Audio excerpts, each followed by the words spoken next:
I know you're very involved in mentorship. Can you Yes. talk about that? I think it's a terrific initiative. Thank you. I am. I was blessed to have a mentor very early in my career. At the my first job out of college, I was a copywriter at an agency, and one of the creative directors just took me under her wing. She was um, old enough to be my mom, and frankly, she actually became a second mom to me, and it made it a world of difference for a green, 22-year-old fresh out of school trying to navigate her first, corporate environment. And it made such a tremendous impact on me that I just resolved, if I can do this for other people at some point down the line, then I'm going to, and I've made that my mission. I've been really blessed to have a number of mentors through my career, and it's something that I just make time for and prioritize. So I mentor women within Centro. I mentor women via different organizations like Women Advancing and Advertising Women of New York. Um, and actually get requests when I speak at events a lot. I will get inundated by cards afterwards saying, will you mentor me, will you mentor me? And I'm not always able to make all the time for that, but I try to give as much advice as I can, because I just believe in the power of giving back. And the times that I have made times for those individuals, my one request is, next time you get asked, you have to pay it forward. And if we all did that, what a better workplace we'd have. How can more women get involved? How can you get started? Um, well, I think the first advice I'd have is look around. There are probably women surrounding you in the workplace today that would benefit from a piece of wisdom, a boost, an atta girl. I mean, I start there. I think what Sheryl Sandberg wrote in Lean In was very true, in that mentors find you. So when I think about the women that I mentor inside Centro, those relationships have been initiated by me. And they were women that I just saw, there was something I sparked to in them that I thought, wow, that's something I want to cultivate and I want to nurture. I believe they're destined for good things. I know I can be a help and a resource along the way. So I would say, if you are in a more senior role, just look for it. It's everywhere around you, and then make the time for it. And then I would say, if you are someone who is craving that, then just because someone doesn't come to you doesn't mean you can't still ask. When I think about the dozens of informational coffees and teas and glasses of wines or emails that I have responded to, and I know added value, they wouldn't have happened if those women didn't take the time to just say, hey, help, I have a question, or would you be willing to give me some guidance? And even peers do it. And I think we here in New York have cultivated, especially in the media sector, a really strong network of women who are willing to help other women. And it's incredibly, incredibly gratifying.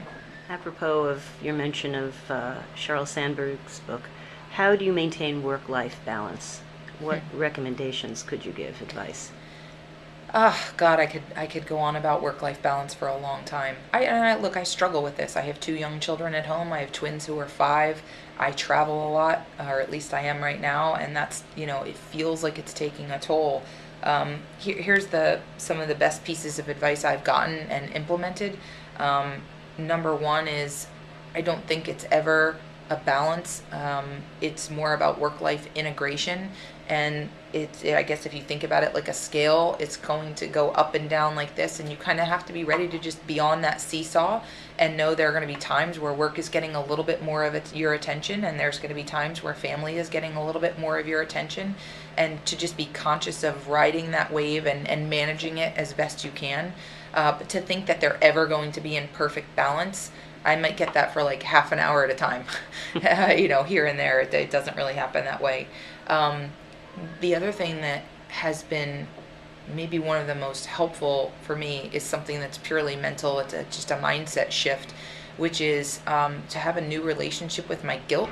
I don't know, raised a good Catholic girl. I think I was feeling guilt a lot about being away and the time I wasn't spending with my kids. And I have chosen to just own my choices. If I'm choosing to have a career and I'm choosing to be a CMO at a thriving, growing software company, what does that mean? And if that's my choice, well, then there's other choices that I have to make on the home front. And as soon as you own it as it's your choice, it's not a have to or a must or an obligation, well, then that reframes everything. And for me, it's, I used to talk about surrender, just surrender to, this is what it is right now, Kelly. But surrender sounds like someone's, holding a gun to my head and making me do it.